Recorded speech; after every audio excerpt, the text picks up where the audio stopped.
Hello and welcome to the 345th episode of the Crate and Crowbar, a podcast about PC gaming. It is Thursday the 22nd of October, on the date that we're recording this. I'm Alex Wilshire, and tonight I am joined by Marsh Davies. Hello. And Greyhelm Smith. Hello. I've just outed my pet name for you, Greyhelm. Did you Watcher on the frozen wall.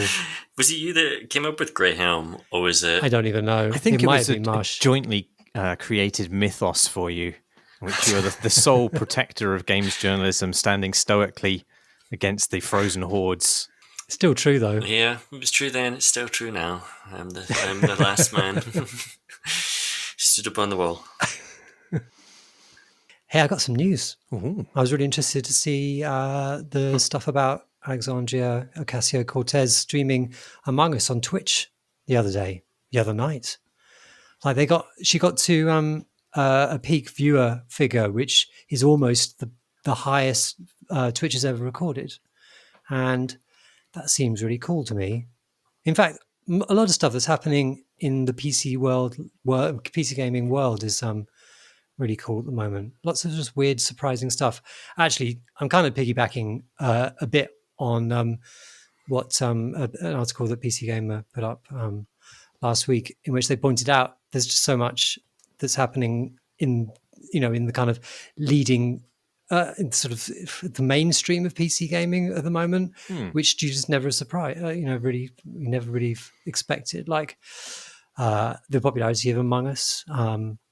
Fall Guys, super colourful, bouncy game that's being really popular as well. Just lots of things that I don't think you could have predicted would be what a lot of people are playing. Right, it's not just on PC, first-person shooters and German strategy games anymore. No, it's not just bang bangs. It's not just stuff which is like currently being marketed either. Like it's word of mouth and stuff taking on a life of its own, because I don't know if Among Us has been covered on the podcast already, but it's a game from like 2 years ago that suddenly overnight, because a streamer played it a couple of months ago, just took off. The developer woke up one day and their game had suddenly sold thousands of copies. A game that they released 2 years ago to relatively modest success, and the first game is now suddenly so popular that they've actually cancelled the sequel in order to go back and start developing updates and stuff for the first game again, because it no longer makes sense for them to release a new game when their one from 2 years ago is suddenly selling. And the other thing I've been thinking about is Baseball, which again, I don't know if that's been covered in the podcast. It can't have been, because I listen to the podcast or I'm on the podcast, but it's like collaboratively developed fantasy baseball game in which the audience changes the rules through betting on fictional baseball matches and winning currency, but also it's this vast fan fiction universe around it. And again, that's like a developer that's been working on a puzzle game for years and years and years, which they've just announced is coming out soon, and it looks nice. Where the Cards Fall, I think it's called. And I played it on iOS. Yeah, very, very totally different kind of game. Very polished sort of story puzzle game. Whereas Baseball was like a little side project they were doing for fun that just popped off all of a sudden. It's a weird time. Yeah, and I think what I was sort of like, I think the sort of the test of it is the idea of it being used as gaming is recognized as a place to talk to people about politics and about how to appeal to people, it being a legitimate place for discussion. I think it's a real mark of that change. Is anything else happening in Newsland? That's it. No, that's all of the news there is.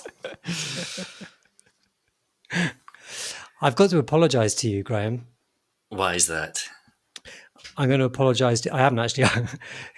Tom Francis hasn't asked me to represent his apologies to you, but I'm sure he'd asked me if he knew I was doing this. We got a few details about Noita wrong. the day after we talked about Noita last week, I played it, and we said that it doesn't have, only if only the starting ones were randomized, it'd be much better. And indeed they are in 1.0. And I'm sure we probably got some other very minor things wrong about it. But that's good enough, isn't it, as an apology?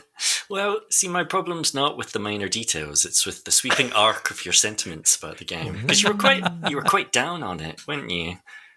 I wasn't.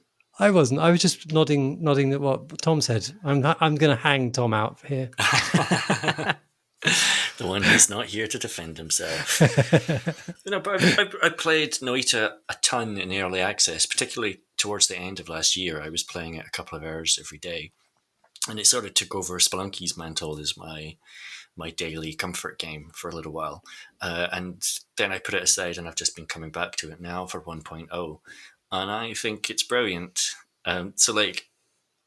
All right, maybe you weren't as down on it as Tom was, but what are your feelings on it then? Can you summarize your feelings for those who haven't listened to last week's episode? So last week we discussed some frustrations with its chaotic nature.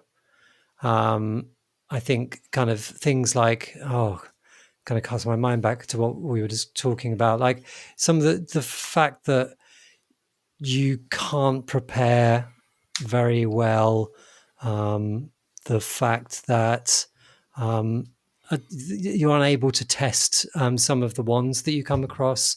That was something that I've kind of felt for a while, that you get these sort of crazy effects and things, and there's not much the opportunities to test it out before committing to that wand and going into the next dangerous place. I can't remember, because I hadn't played it for quite a while. Or I'd had one go at it just before the 1.0 release came out, and I only played 1-2 games, and I wasn't really sort of up with it before we talked. Afterwards, I did play it more, and it did felt much tighter, and there was more variety in the things that I was seeing.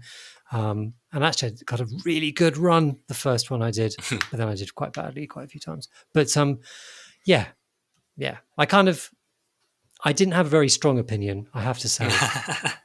All right. Well, I'll punch against your not very strong straw man opinion that I'll construct for you. But so, like, Noita it's a roguelike, and to look at it, you'd think it was a roguelike platformer. And you're going down into procedural dungeons, and its kind of hook is that every pixel is simulated. And what that means is that the world around you isn't made out of polygons or movable chunks. It's all individual pixels that can crumble as individual pixels, or pour in the case of water, or catch fire.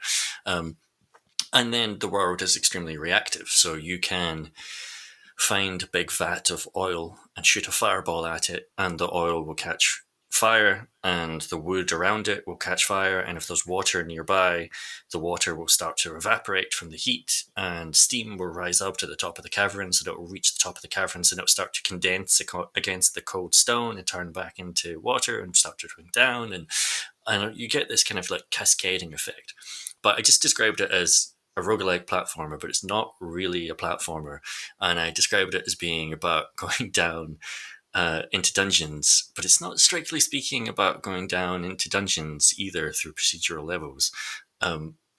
I think there is almost a mismatch, because I had one of the dumbest thoughts I've ever had playing this game last week, which was, Noita is not a roguelike. It's much more like Rogue than a roguelike. Go on. Well, like, if you say that, if you look at it, it looks like a platform game, but it's not a platform game. There is no fall damage or jumping puzzles or any challenge to movement really in the game. You start the game with a jetpack and you can fall from any height. And the exit to any particular level is at the bottom of that level. And so it's because you fall quite quickly and there's no fall damage, it's relatively easy to get from the top of the level to the portal at the bottom, which is going to take you to the safe zone, the shop, the holy temple it's called, in between stages. And so, like, but you look at it and you think, oh, it's going to be a bit like Splunky, but it's not. It changes where the axis of difficulty is quite substantially, but I'll come back to that. The other thing is I'm talking about it in terms of levels. You're going into a level and you're going to get to the bottom of it, and then you're going to get to the next level. But it's not like Splunky in that those levels are distinct, like discrete areas. It's actually all set within a single continuous world. And so you don't need to go through that portal in order to get to the next level. You can actually tunnel through the rock to get into the Holy Temple that's just an area underneath. Or you can bypass entire levels or biomes within the game in a way that you can't in Spelunky. Or the game world, as you play, you'll discover is actually wider than it is tall. It's not a game about going down into a set of procedural dungeons, because you can, at the start of the game, when you're at the entrance of the dungeon, just go, no, I'm just going to stay on the surface, and I'm just going to walk left for a really long time, or I'm going to walk right for a really long time. And there's much more going on in the game than it initially appears. And I think this is what, like, the main argument that I disagreed with when you guys were talking about it, and I'm poking fun. Like, you didn't say anything that was wrong, but like Tom was talking about the wands as being this sort of a procedural oatmeal. Like, the wands are the other major system of the game. As you're going through the dungeons, you're finding these magic wands. They have spells on them, and the wands have these stats, which are like recharge rate, how many slots they have, how fast they are at firing, what their mana limit is in terms of the spells they can fire, that sort of stuff. But the stats, there's a lot of them, and they're all to 2 decimal places. So it's like you're comparing a 0.98 against a 0.92 across 6 different stats or something like that. And then they might have 2 spell slots with 2 different spells on it, or they might have 12 spell slots with 12 different spells on it. And so there's a lot to take in and a lot to learn. But that's where I think the axis of difficulty of the game is actually meant to be. It's not meant to be a game where you measure your progress in physical distance through these levels. It's a game where you measure your progress in knowledge, essentially. And that's why I think the wands work for me, because it's a game where it's trying to create a magic system that feels like magic does in good stories, where magic is dangerous and unknowable in some way, or obscured at least, so it feels like some forbidden knowledge that you're discovering. And like, that sort of ties into the thing you're saying of not being able to test wands. There are actually safe way of testing wands, but that in itself is a thing that you have to learn how to do. It's a game that wants you to die to your own experimentation with the wands, essentially. It wants you to puzzle out different spells and put together a wand in such a way that you, as soon as you cast it, you blow yourself up. And like, taking on these terms, this is like, I read a lot of comments about the game where people say, you know, I think what happens a lot is people go, oh, it's a game like Spelunky, it's about making progress, and they go through the first world and they find that quite easy, and then they get through World 2 and, well, suddenly this is really difficult, and then they get to World 3 and then they die instantly, and that maybe took them like 15 minutes. And they're just like, World 3 just seems impossible. It's just nuts with how many enemies are in it. It's got one-hit kill snipers, all this sort of stuff. You hit this wall really quickly. But the way through that wall is just to explore more and to start to try and teach yourself these magic systems. Because once you learn how to utilize the magic in the world and certain places you can go, you can actually get incredibly powerful in the game quite quickly. Like, for example, if you go left from the starting area and climb a tree, there is an egg there that every time you throw the egg, a giant worm comes out of it. And the worm can be 3 different sizes, but that is a worm which can then tunnel down into the world and wreak absolute havoc across World 1 and take care of a lot of threats and physically things for you. But at the very least, even if it's not a thing you can directly control, it's a way of giving you a power which is very impactful upon the world, such that it's gratifying. Even if you're dying and going back to the start, within 60 seconds, you can summon a giant death worm.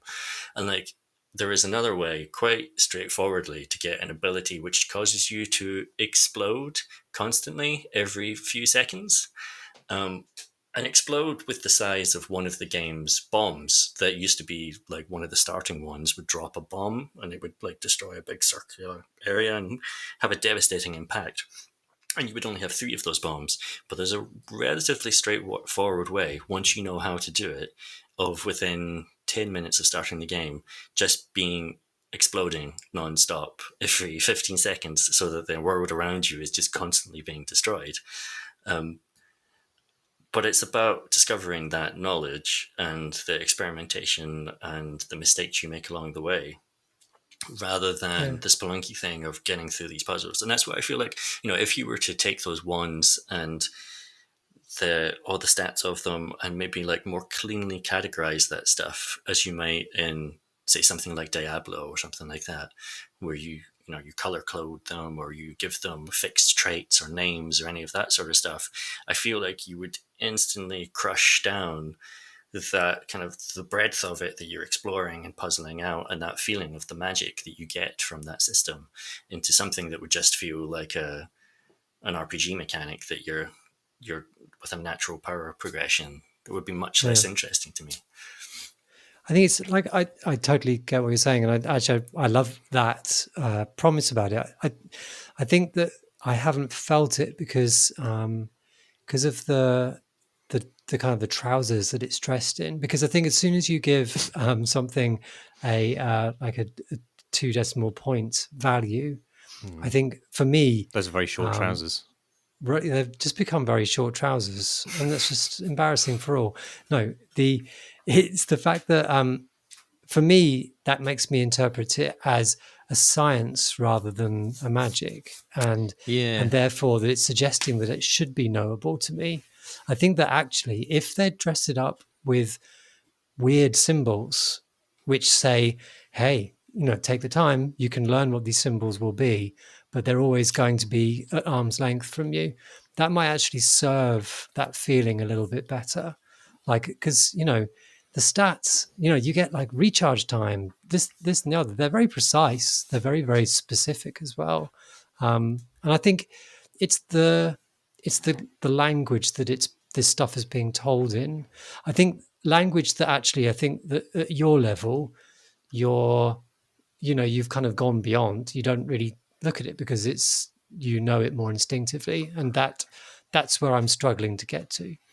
I think, I guess I think of it as a medieval science. It's alchemy, essentially. Like, and so it's like, yeah, I get what you're saying. Like, there's a thing about decimal points that makes it feel to me like maths. It feels like I should know. Yeah, it feels like I should know. And like, in fact, you are kind of programming with the slots and how. Yeah. I mean, surfacing all of that information, it's just doing it in a super unhelpful, opaque way. I do agree with you, Graham. I think the game is far more. I mean, it's a non-linear experience, both in terms of its geography, but also sort of in terms of your intention as a player in comparison to Spelunky. Like, you are meant to just be going out and experimenting and sprawling in different directions, and that is the purpose of the game, rather than a level by level attempt to progress. But I don't think I agree with you about how the magic is presented. I feel like that is very much like an artifact of early access, where these things hadn't been quite ironed out, and then this happens to a lot of early access games which hit success early on, is that they end up being developed for the existing pool of players who, by their self-selecting nature, are willing to overlook quite a lot of UI problems and other kinds of jank, and then they lose sight of the eventual, the original aim of developing for a larger, broader kind of audience, which might not appreciate some of those sharp edges. I think like the way that you compare different ones it doesn't feel like mystery and magic to me. It feels finicky and statsy in the kind of the worst kind of RPG way. But none of that really impinges on my enjoyment of the game, because I think, like you, I just like its kind of freewheeling, exploratory nature. Even if I would probably change the way that it demonstrated weapon power. Yeah, I guess. I mean, I don't know. Maybe we should ask the developers because, yeah, I would assign intentionality to the way the magic system works. It doesn't feel to me like an artifact of the early access system. It feels like this is the kind of system they wanted to create and they realized they could get away with because of the fun, physicsy nature and how quickly they can give you that stuff. But yeah, I mean, I guess what I'm saying is I really like the game. And I think you're both wrong for not liking it as much as I do. I really like it as well. I mean, I think I might prefer it to Spelunky 2. I mean, they feel very different games. It doesn't feel fair to compare them really, but like I feel more satisfied not making progress in Noita than I do not making progress in Spelunky, because I feel like progress is just the aim of Spelunky. And obviously along the way you can have thrills and fun, but it isn't so much the point as getting further is. Whereas in Noita, I can just entertain myself by trying something weird that I haven't, thought to try before. It's much less strict. It does have like a good world and good enemies as well. Like I talked about the reactivity of the environment, but I like the big slime monsters that shoot slime balls at you, but if you shoot them with your starting wands, they kind of like a water balloon with a little hole in it. The slime inside them starts spurting out all over the world, and if that gets on you, that hurts you and that sort of stuff. And it does. I really do love that. I really do love the feel of it and the reactivity of it all. There's always a surprising reaction to the things you do.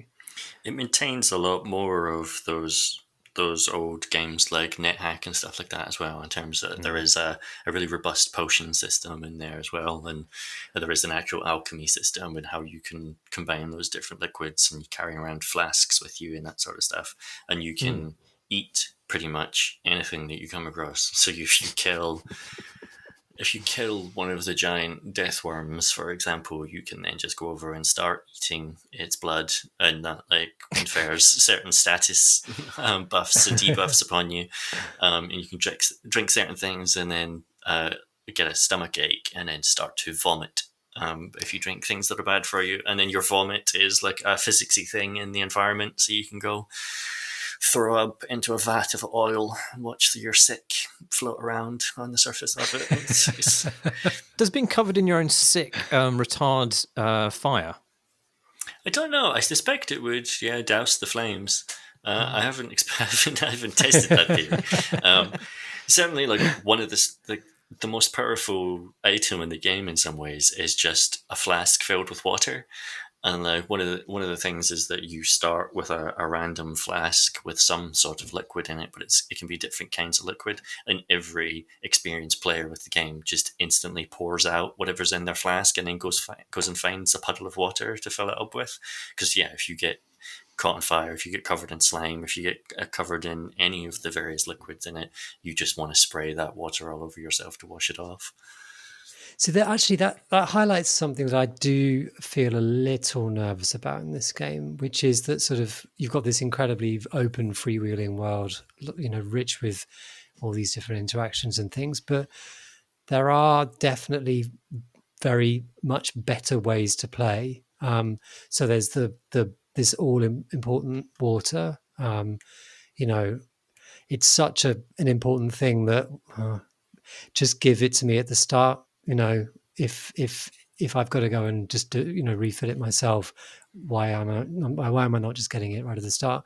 And then there are things like sort of the path that you take, and there sort of I think that getting the worm at the start means a little detour at the start, going left rather than right and up the tree. But there are lots of sort of things you have to do or should do if you want to do there seem to be a lot of things that you should do in order to have a good crack at a good run. And I think that's true for almost all roguelikes. This one, because it takes a long time to do stuff in general, and the walk speed, the size of the world, you're looking at kind of minutes of repeated actions to just that you would do by rote at the start of a run. And I don't. That was definitely seemed to be true during early access, and I'm kind of wondering whether that's still the case now, or whether it supports more expressive, more choice in kind of good strats. I think, like, certainly in terms of the water flasks, everyone is still doing the water flask thing. It originally did just start you off with a flask of water, but then they randomized it, and when they randomized the other starting items as well. So, like, certainly everyone is now just still going and getting the water. I do think it's broad enough in terms of how the ways in which you can approach it. That it could feel as if you need to do a certain set of things, but actually you don't. And there are many, many alternatives you just haven't discovered yet.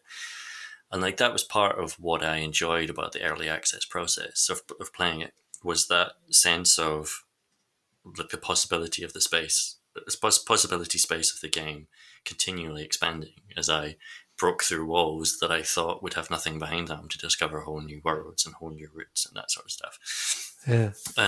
But it is definitely a game that has a lot more in common with like, and that was true of NetHack and Rogue and that sort of stuff, where it was you were sort of closing off options as you went along, as you got down to floor 32 and got killed by being paralyzed and then gnawed to death by a rat or something like that, and then realizing, oh, I just always have to be carrying, a teleportation scroll or a cure for paralysis or that sort of stuff. And it does have that similar rhythm to it. But I don't mind that. Like, that's just part of the process for me. Well, yeah, because like if you weren't learning things, when you learn things, you're learning a good way to do things, and learning is a process of narrowing down in many ways. I think like they've done several things in the 1.0 release, which I think do help. So, I mean, it used to be good that so it's got a daily challenge, and one of the nice things about it was you could actually play it as many times as you wanted, and it was the same seed every time. So actually it became quite a good way of practicing, because you would discover something, just kill yourself with it within 4 seconds of discovering it, but then be able to go back and find it again. Now the daily is just a one and done thing, just like Splunky's is, but they've also introduced practice mode, and a mode in which it spawns you at a random place within the world, and with a completely random full inventory. And so, like, if you just want to mess around and experiment and see things you haven't maybe been able to get via your own skill level, then it will just drop you in World 4 with 4 powerful wands and 6 potions, and just off you go and play, essentially. That's so cool. I had no idea that was in the game. That was It's Marty mode. Yeah, that is my mode. I think it was something they just added for 1.0, or at least shortly before. They've also got, like, this wasn't in when I was playing the early access release last year, so it might not have been a 1.0 edition. It might come before that, but there's now like a screen which shows your progress in terms of what enemies you've seen and what spells you've discovered and that sort of stuff. And so it's a reference manual, essentially, that you can go in and look around at all the stuff you've discovered and start off work. First of all, it gives you a good sense of progress because you're filling in this big sheet, and it's got empty squares for the things you haven't discovered yet. So it's in some ways like manifesting that knowledge progress you're making, but it's also just good for going and checking things that maybe you saw in the game but didn't quite understand. I really like. I mean, I love the way it sounds. The music in it, which is obviously dynamic and ramps up and ramps down, it's really brilliant. Just incredibly sparse and atmospheric, and then kicks in with sort of almost prog-like drumming when things start to kick off. But I also really like the way it looks. And in fact, something occurred to me when I was watching your Daily Death playthrough of it for RPS, Graham, is that it operates at a sufficiently low resolution, but with enough character that you can interpret and project different, in completely different body types onto the enemies than each other. So you identified some things as spiders, and I don't think of them as spiders. I think of them as these little globular things with tiny little limbs. And I've seen other people talk about some of the animals in it, which may actually, I mean, I don't know. I think some of them have actual Finnish names, and I haven't bothered to translate them. So there may be actual kind of canonical descriptions of what these creatures are. But there's like a sort of little dude who throws potions. And I, in my head, he's like this kind of cloaked rodent man creature with a lantern hanging off a stick over his head. But this is based on maybe 7 pixels, so it could be something completely different. But I that really kind of evoked for me the original Rogue, which is all ASCII, and there was a huge amount of sort of imagination in those early games of filling in the blanks basically with your imagination, and this somehow manages to capture that as well. It's nice. It also has really good terrain, and you don't think about this, but it's not just like Spelunky is tile based, and so the ground underneath your feet is only ever a square with a repeating texture on it, like repeated along. Whereas the rock around you and the dirt and that sort of stuff have these sort of natural formations. Where you can look at the platform underneath you and see the way in which it's generated stone and then some metal and then spread dirt across it, so that you're actually seeing almost like a cut through of an underground world in a way that you wouldn't get if it wasn't a pixel by pixel game. I'm really impressed with the kind of like the texture of it, given that it's all individual pixels, that it's having to work that stuff out. And it's just, I mean, at its most basic level, it is just like a wonderful toy. Like there is something, like there's a childlike delight for me of being able to cast a spell that makes it rain, that just creates a cloud in the sky and rain falls down and you can create a puddle. And, at first you don't know how that's particularly useful because you can't really use it to drown enemies or anything like that. But then you find like a lake of lava and realize that you can spawn the cloud above it in order to turn the surface of the lava into stone. And like I've done that so many times now, but it still makes me it's just a little bit delightful every single time. Yeah, that is cool. One of the little things about it that I like is the way that it resets your health to max between every level. That just is this sort of one little bit of mercy that I just value every time I play. Like I find roguelikes quite stressful because that's the way they're designed. That you're meant to have this sort of slow ticking down of health, which you're kind of managing like a resource. And this, you always have an option. Like if you get badly hurt at the start of a level, well, that I'll make a beeline for the exit. Then I'll be as safe as I can. Because I know that at the end of that, I'll be fully healthy again. There always seems like there's a chance. There's always a plan that you can try and pull off, which, the standard roguelike where your health is consistent, kind of, it has its own values, but it never fails to stress me out. It's a game that's generous in unexpected ways. You don't expect it to be generous when it's a game where you can also just find a wand, cast it once, and immediately blow yourself up or chop your own head off. But then, it balances that out, I think, quite nicely.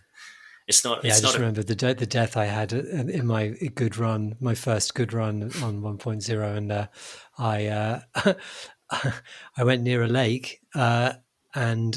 I just got instantly electrocuted, and I still don't know why. There was nothing around there that looked like it was electricity making.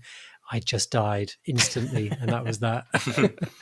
You can get like spell effects on yourself that like cast out electricity enemies when they get close to you, for example, automatically. But then if you stand on a puddle of water, you'll just electrocute yourself because. Stuff like that. What's your favourite one, Graham? Suddenly I'm thinking of Jeffrey Toobin. Oh no. I like there are ones there are spells rather that just drill through matter, like big orbs that just consume any material in front of them and allow you to dig enormous tunnels through the world. Because like that's the other part of Noita, is it's sort of like if nobody ever developed 3D graphics and instead people just tried to make more and more advanced Worms games, which I suppose Team 17 did in a way, but because it just has that thing where you can tunnel through pixelated terrain. And I really love just being able to fire a giant orb that just digs a tunnel through the level below me, then the level below that, then deep into the rock, and then just keep going into the mantle of the earth until you inevitably hit something interesting and strange you've never seen before. That's an enormous power. Like, I mean, that's a power that you don't normally get in games. They don't normally let you destroy the level in the world to this extent, break the frame in that way. I did find a particularly delightful combination of perks, because as you go through the levels, in between the levels, as you say, you have a chance to recoup your health, but you also have a chance to sort of purchase. We purchase ones, but also select one of 3 sort of magical buffs each time you pass through this chamber. And one gives you, I think it's called vampirism. Obviously, you as the name suggests, you regain health from touching blood, but it also reduces the size of your health bar substantially, so you are more vulnerable. But then you can also get a perk which causes enemies to bleed more, which is I don't really know what the function of that is otherwise. Oh, I do know. But in this circumstance, I managed to get both of those, and I was in this sort of underground complex, sort of pseudo. Actually, I won't say what it is because it's a bit of a spoiler, I suppose, for the theming of the later levels. But there's loads and loads and loads of enemies, and I had some other perks as well. So I was pretty tough. But these enemies were just dying all around me, getting minced up, and their blood was just filling every single chamber to the top that I was in, and I couldn't be killed because I was just I was just buried in blood. Basically, it was wonderful. You can do things like that. If you get that as well, you can then get a flask of blood and then use some other spell in order to dig little holes in the ground and then fill it up with your flask and then stand in it before particular fights. So like the world is bendable enough that you can sort of plan and craft the environment around you before you trigger certain events. I love this game. What have you been playing, Marty? I've been playing 2 games, actually, one of which you've played, Alex, and you've talked about it on the pod before, so I won't talk about it for long, but it's Manifold Garden. Oh, yeah. Which is fantastic. It's come to Steam now, because I think you played it when it was on the Epic Game Store. That's right, yeah. But it's just been launched on Steam. A puzzler set in an other world of, what would you call it, when things are replicated ad infinitum? What's the word for that? Fractaline. Yes, a fractaline world where you can change gravity and all other kinds of physics-breaking shenanigans. And it's just, I mean, it's beautiful, and I really like the puzzle design. But above that, just in comparison to a lot of puzzle games since Portal, which have been, fantastic puzzle games, but they haven't sort of upset one's sense of reality in the same way that Portal did. Portal's a game where you can conjoin 2 distant spaces by with a portal, and that just changes the way you think about the 3-dimensional world in a really exciting, thrilling way. And this has that same kind of scintillation to it because it's just so otherworldly. I think that was missing from a lot of the sort of Portal successors, which were like, or even Portal 2, which is, I mean, that Portal 2's big idea is you can make surfaces bouncy. And you're like, well, that's not quite the same as conjoining 2 distant parts of space through a wormhole. But it's, Anyway, it's very, very cool. I liked it. You liked it as well, didn't you? I did, yeah. And I liked the wordlessness of it. It's a really... the puzzles are very non-abstract. What's the word? Created especially for it. Like they're not natural. What's the word? Eggy? They're very eggy. They're very eggy puzzles. They're all very designed, and the way things work is very designed. But because they're in this mad fractal world, and because you're never told what to do, so that you discover yourself how things work, usually from a standpoint of feeling you don't know anything, that really gets around that feeling. And I just found that very, very rewarding, where you understand the shape of a thing that you're falling through and then walking across, and how the hell does that match up with when I fall over there? And oh my God, I see how that all fits together. And now I realize what I'm meant to be doing. And now I know how to get to the next thing. And I know that the pattern to be looking for. Like, it's all very self-discovery based. I love that. Yeah, it's nice when you're confronted with something completely mind-boggling and then are able to take the things you learn from that to apply in quite a rational way. Yeah, and without losing its magic as well. Yeah. Like, you discover the rationality in it, and it still remains mad maths weirdness. just the nature of those environments, these giant sort of fractal palaces, basically, that you're walking through, which spin off into infinity. It's just incredible space to embody, and it's weird. I'm reading Piranesi at the moment. Oh wow, yeah. I was thinking about that yesterday. Yeah, I won't say anything about it because I think it's one of those books where it's probably better going in without knowing the first thing about what it's about. But the two things sort of complement each other quite well, I think. Yeah, fab game. Anyway, I really enjoyed that. A game I've not enjoyed as much, but I've been playing as well, is Lucifer Within Us. Which is, I don't know what is that? It's a sort of techno-occult detective game. So I mean, I don't know why. I mean, you're waiting for one techno-occult detective game, then two come along at once. They're like bosses, aren't they? I've just finished Paradise Killer, and this is sort of very thematically similar, not quite as sort of neon punk. It's much more kind of somber, but you are an exorcist investigating murders at an abbey in some kind of future, maybe. The setting is sort of ambiguous until the very end of the game, at which point you sort of just get this huge amount of exposition graciously shat upon you. But it is sort of nonetheless a really intriguing setting. I did quite dig it. It's obviously a very religious culture that you're in, sort of partly Christian. There's lots of Christian terminology, but it's also sort of inflected with this weird cybernetic aspect, such that you can infer pretty on that maybe the spiritual realm that people are referring to as the ether is actually sort of maybe some sort of tech substrate that souls or minds can be uploaded to on death.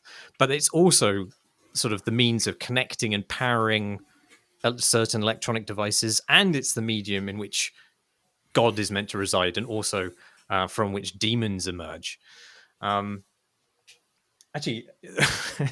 one of the weird things about the game is that the main voice actor pronounces the word demon as Damon, which is, we, as perennial mispronouncers of important things, it's not for us to correct them. But it did mean that every time she was like, "I must speak the daemon's name and so banish him," I sort of immediately pictured her casting Damon Albarn out with like a glass of psychic energy. Get out! Stop singing about Middle England, Christ. Is that a reference? I mean, this is, I don't know if this probably might be wandering to spoiler land, but by insisting on pronouncing it Damon, is that making a conscious reference to like the way that Damon is, like demons are spelt in computers? Like the word for the little computer program that's just running on your machine, like DAEMON. Yeah, I mean, that's how it's spelt in the game as well. But I mean, that is supposed to be pronounced demon anyway, because it's or possibly diamond. But I mean, it's never pronounced like that. I mean, like ether. Ether is spelt the same way, and you say that with an E. Anyway, it's not important really. I mean, yeah, Park life.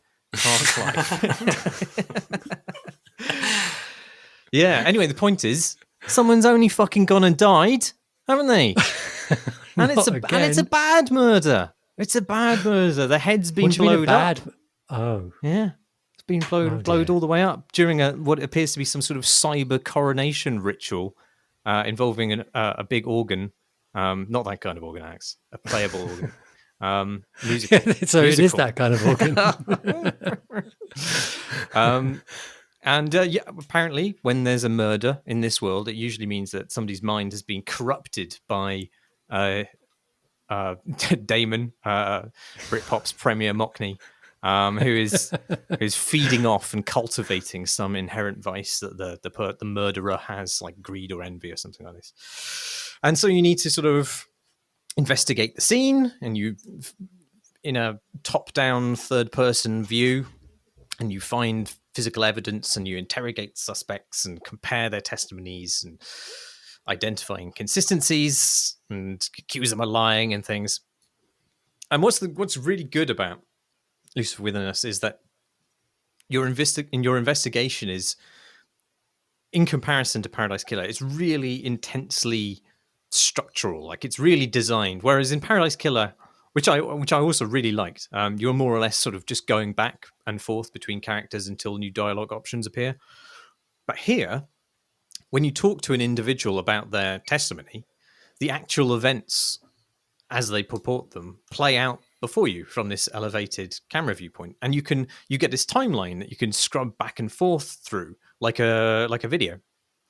And the timeline is broken up into these different actions. So, they say, then I went over here and I checked this out, and then I spoke to so-and-so, and those two discrete sort of events will be broken up into different actions that you can then sort of click on and ask about, and then compare with other people's testimony at the same point in the timeline. So you can go and talk to somebody else, and their timeline will suddenly pop up right alongside the other person you spoke to, and you can see where they sort of you can then compare when and where they say they were, and you can pick out inconsistencies, and you can click on any segment of any suspect's timeline and ask another person about it. And you can also ask them about evidence you've discovered and about each other more generally. And then if you find something you don't think stacks up, then you can sort of click the suspicious part of the testimony in the timeline, and then you can challenge it. And then you need to present some contradictory thing from the UI, whether that's another part of somebody's timeline or whether that's an item of evidence. And then you sort of present it in your refutation, and then you rattle them or not. Anyway, so it's a really, really smartly designed system. And there are like UI irritations with it, like tooltips overlapping and kind of minor stuff like this. But I think it's a really clever and cool way of systematizing your investigation.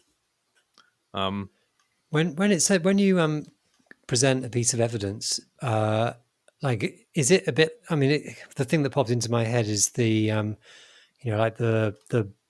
adventure game where you're given the situation, and I think actually sort of it's a bit like Phoenix Wright, where you've got to show the specific piece of evidence which refutes or supports an argument, and often I found it a bit of a leap sometimes, or I wasn't on the wavelength of it. Like, how is it presented in this? Like, is it a bit looser? Like, what evidence are you using to support your claims? Well, I mean, to give you an example, if somebody says that they were somewhere, and somebody else says that they saw them somewhere else, then you sort of click on the part of the original person's testimony where they state that they were somewhere, and then you challenge it, and then you just click on the other person's testimony that contradicts it. Oh, right. But you have a lot of freedom about what items of sort of knowledge you are presenting there as your refutation, because you have quite a lot of different. It's not just about finding mismatches in the timelines. It's also you might have found things in the environment, like a PDA somewhere or a scalpel or something like this, and then you can present that as evidence as well. But it is so it really, it all works really well for the opening investigation, which is almost a tutorial. But the later investigations have quite a lot of problems. I think it's not really a fault, I don't think, of the game design. It's the quest design. Just hasn't taken account of the game design grammar it needs to work with. So there are often things that you really want to ask about, but there isn't an obvious way to do it. Like sometimes there's an object in a weird place, for example, and there's no reason for it to be there. And you want to ask the character whose object it is, why is it there? But if you ask them about it, they just describe it, and you're like, well, how can I get that out of them? And it turns out you have to contradict, to challenge some part of their testimony by presenting the object of evidence. But actually, if you think about it, that object isn't a contradiction of what they say. You just end up getting more specific detail about what they were doing at a particular time. Anyway, there's a bunch of instances like that where the sort of question the game needs you to ask isn't really expressed by the puzzle logic that they've assembled for the solution. And there are also some straight up kind of errors. Like in one instance, it's critical to count the number of times the thing has happened, and the game just gets that wrong. And sometimes a piece of testimony that successfully contradicts another isn't actually the part which is in conflict. It's hard to describe, but like in a timeline, one person's action might span 30 seconds, for example, and in another person's timeline that might be two 15-second actions, but actually it's only the second 15-second action which contradicts the first person's testimony, but you have to click on the first 15 seconds. This is really hard to explain without showing you. But and sometimes like it's asymmetric. So if two people's testimony conflict, you can challenge character A with character B's testimony, and they'll just say, I don't see what that's got to do with anything. But if you do it the other way around, the other character sort of breaks down and says, "You're right, I'm lying." You're like, well, the first character should have acknowledged at least there was something going on there. It feels like they've built something, this really robust mechanical framework, but they haven't necessarily always found the game to fit it.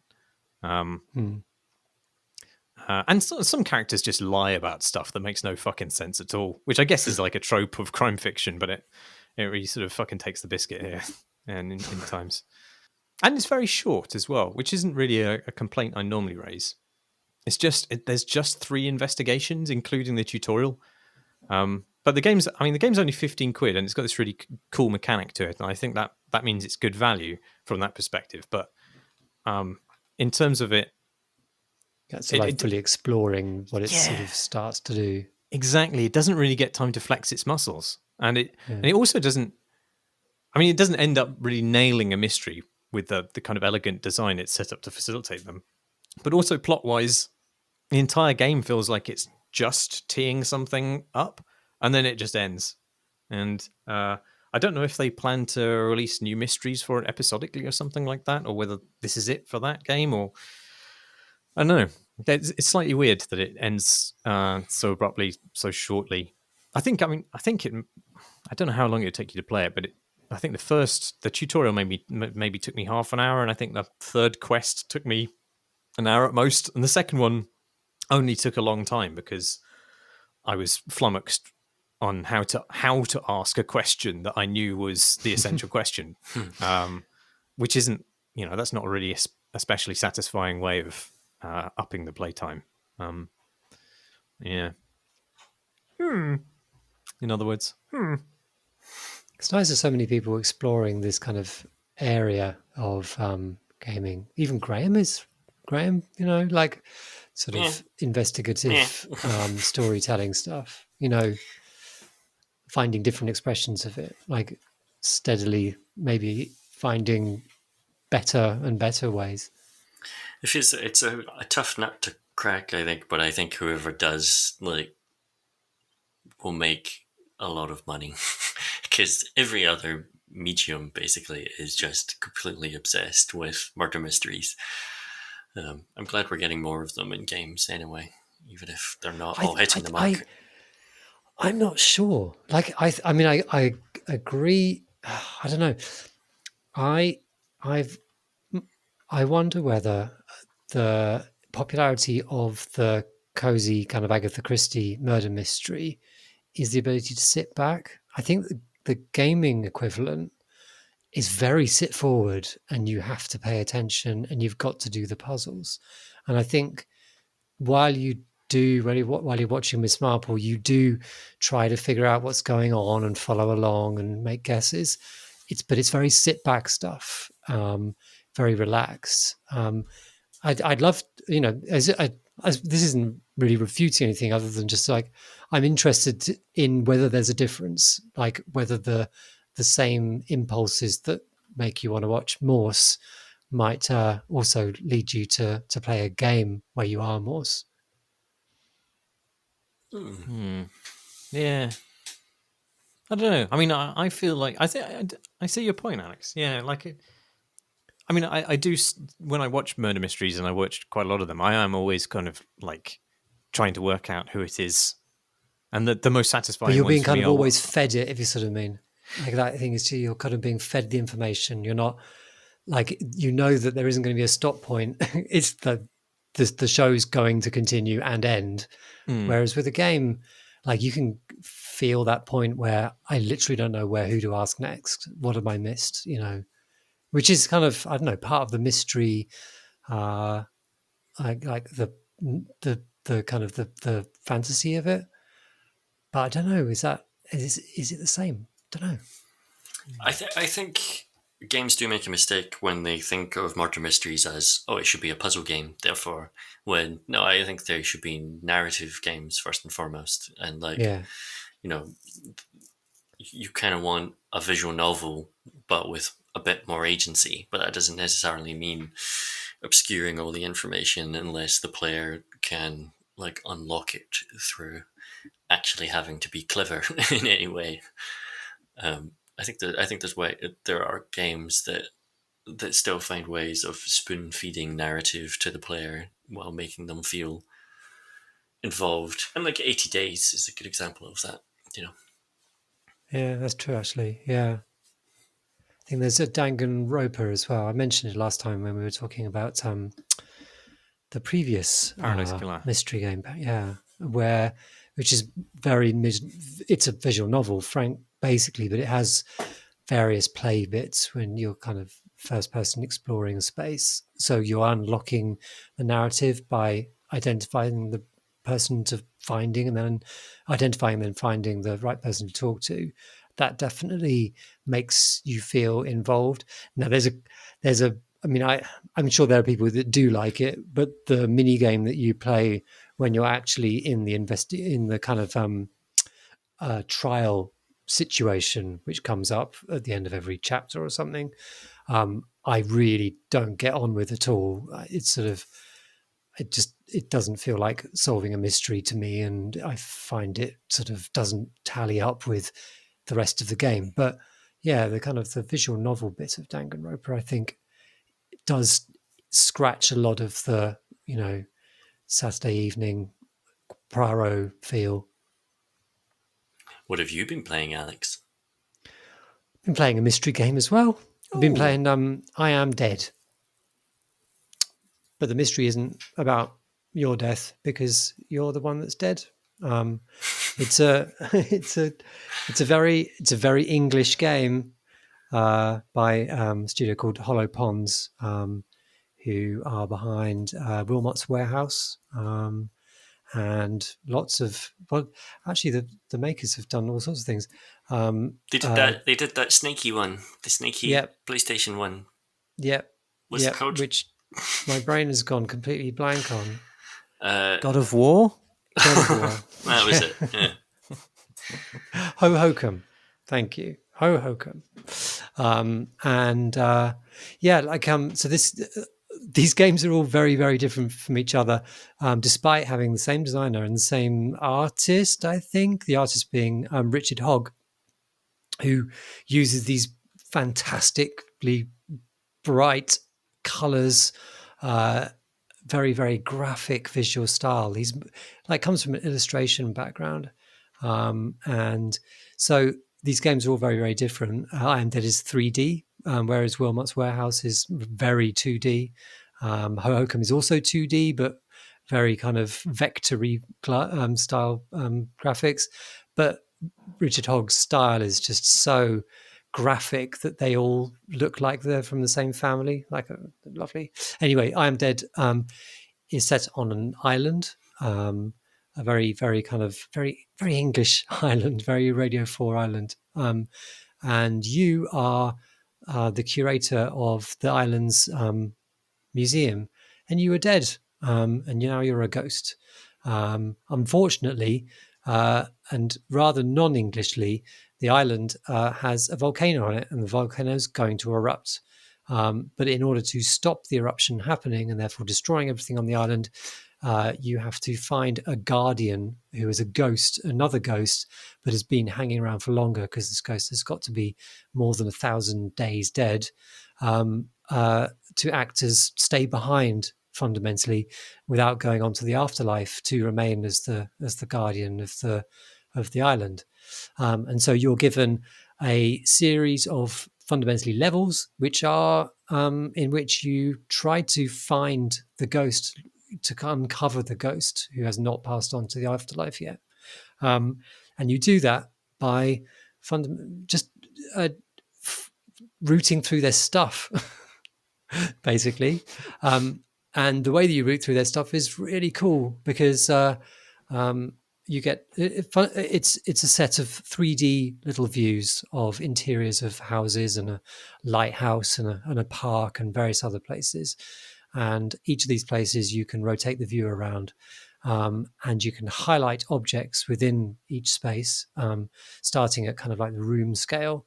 And you can select an object, which might be a chest of drawers, or it might be a group of things on a table, and you can click on them to focus on them, and then you can zoom into them, and then you can then zoom further into them. Maybe inside of the chest of drawers, in one of the drawers, there is a case, and you can then click on that to focus it and zoom in on that.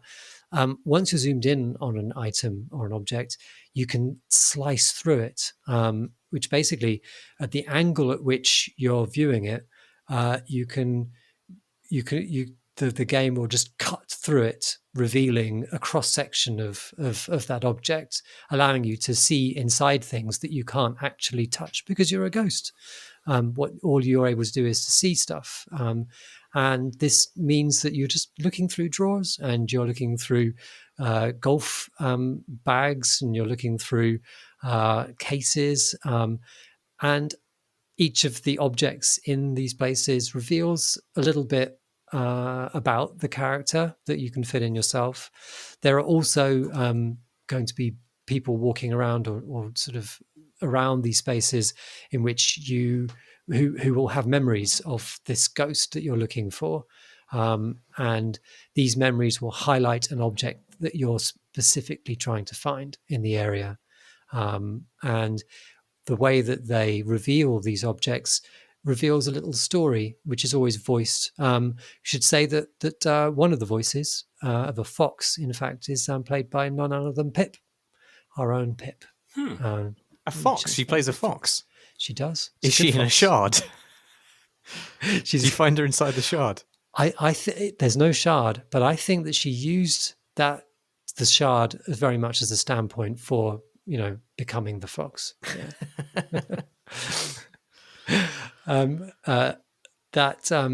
Yeah. So each of these objects, you'll get to hear about the relationship between the character and the ghost that you're trying to find. The first character in the first area, which is a lighthouse, which has become a yoga hangout. And the ghost is of the person who established this yoga place, this yoga retreat. And you get to find out about his background. And it turns out that, well, I won't say too much, because the fun is in uncovering it or learning it or hear about it yourself.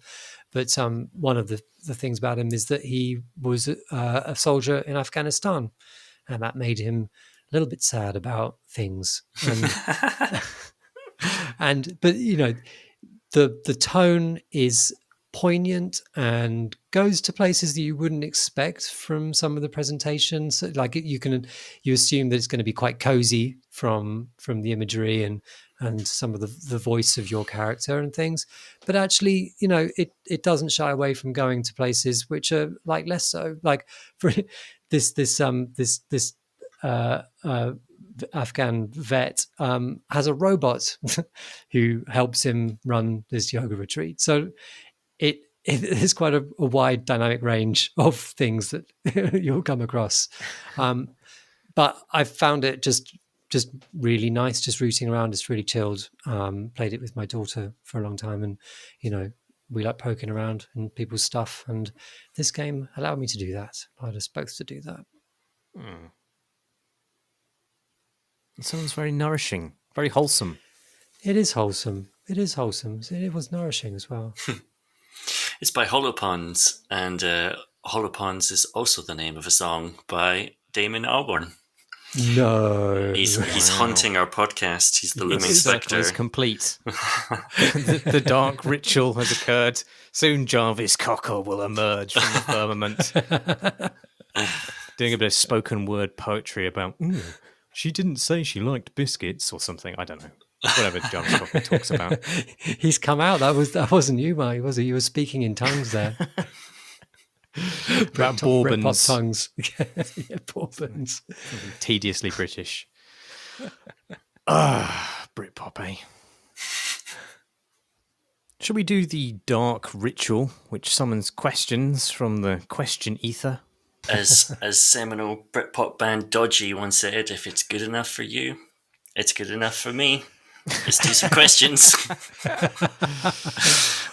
think that was how the song went. That was really good. Thanks. I've got some questions, yes. We got one. I'm not sure about this. It's from a fan, and they said, have you considered simply replacing Alex with his son? Faster and more energy. Food for thought. Love, a fan. Is this fan named Jack by any chance? I think it might be, actually. I bet Jack would really like Noita. He'd be good at it as well. Yeah, I really should get him to upload a video of him playing Spelunky, because he's way. Just to explain, Graham and Tom Francis spend most of their waking hours talking about Spelunky in a shared chat zone where we convene, and I know for a fact that my son is way ahead of them. He knows more secrets, and he's probably way better than the game than them as well. But that's because he's young and has synapses which are not dulled by time, to the poisons we've all imbibed over our lives. But he's really, really good, and I really do want him to upload a video of him playing, because he's just blisteringly fast, and somehow also sees most of the kind of the threats. I am very proud of myself, though, because last night he basically his single strategy is to always kill the shopkeepers, and he usually dies as a result of complications leading from shopkeepers trying to kill him back. So I was finally successful in suggesting that maybe don't kill the shopkeepers, partly because it's kind of safer, but also because he's always just doesn't collect any money at all. And I find, and I think Tom Francis does as well, find a lot of pleasure in hoovering up the money. Like, it's just fun to collect stuff as you're going along. And he just doesn't do that at all. But I managed to get him to do a run in which he didn't kill any shopkeepers. He was collecting money and had a nice time, solving the fact that he needed to get an item that he needed in a different way, because now he had to do it legitimately by actually getting real money. That he enjoyed the extra puzzle of doing that. He also got the furthest he ever got, way deep into the game, before sadly dying. And I think I can credit myself for that. So I shouldn't be replaced with my son on the show, because my experience is better than his. Wisdom beats energy and He's vitality. Just an idiot. He's just an idiot kid. Just a kid. Do you kill the script shopkeepers? I know we're going back into Spelunky land. I just want to know very quickly. Do you kill the shopkeepers? Sometimes I swing back and forward. It depends. So sometimes I want to play fast and loose, and I'll go kill some shopkeepers. And sometimes I'm going to be really careful and sensible and not do it. And like, there's fun in both. I like varying it up. Yeah. Sometimes you need to kill. Sometimes you don't, and therein lies a richer life. I've got a really good strategy for doing it now, which I learned from watching Twitch streams. For I am also young. Uh-huh.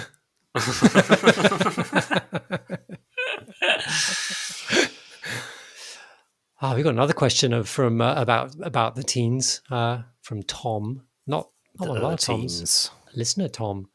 Tom writes, "Hi, questions and comments.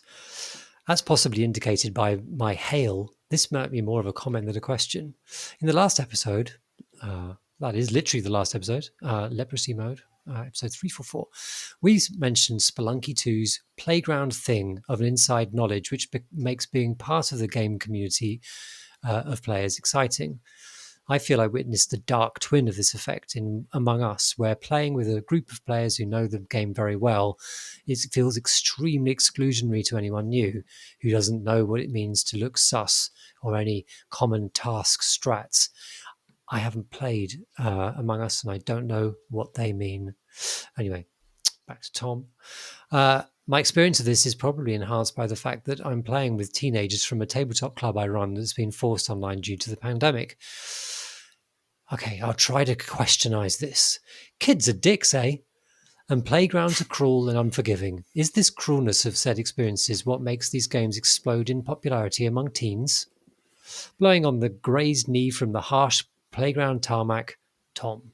I mean, I haven't played Among Us, but I guess I see it as just power fantasy, like a lot of others. There is fun in deceiving people because it's the feeling of outsmarting them and getting away with it. But I don't parse that as cruelty, as long as there is some kind of communication among the players. If you're playing with friends, or that everyone is sort of entering into that experience with eyes open. Like this was always the thing with Neptune's Pride, for example, or Subterfuge. It's kind of a mobile spiritual successor. These are games in which you betray people and pull off long cons because they're games that can take weeks. But as long as everyone goes into it knowing it's that kind of game and you're not ruining the experience for someone who's unaware, then that doesn't feel like cruelty to me. But then maybe I'm a big backstabbing bastard because I win these games by betraying everyone. So yeah, I don't know that cruelty is inbuilt into that game. I mean, any social game has obviously a vector for social malaise to manifest. So if you have a bullying problem in your social group, then a game which is social in nature is probably going to allow that to come through. But I think in something like Among Us, I mean, whilst the way that the game works is such that it's everybody against one player in a way, and so that can feel like you are being victimized by the larger group, potentially. I mean, you are a murderer, and you do get to murder everybody else. So it's asymmetrical. It's like, and it feels more like, what was that not particularly good monster game? Well, actually, it was all right, but it was unloved generally, where it was a third-person actioner. Sorry? Evolve? Yes, Evolve. Yeah, I mean, it's more like that, where one of you is a giant monster and the other people are trying to take it down, except you just don't know which one of you is the giant monster. But I don't see that as being quite the same power dynamic as, just people picking on an individual who doesn't have any exceptional power.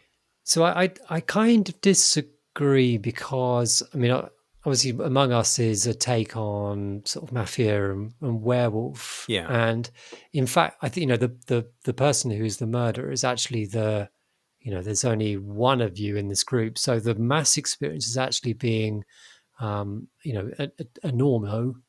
And I think that as a result, whenever I've played those, werewolf, my abiding memory and experience is actually about being one of the group, conforming or trying to show that I'm conforming,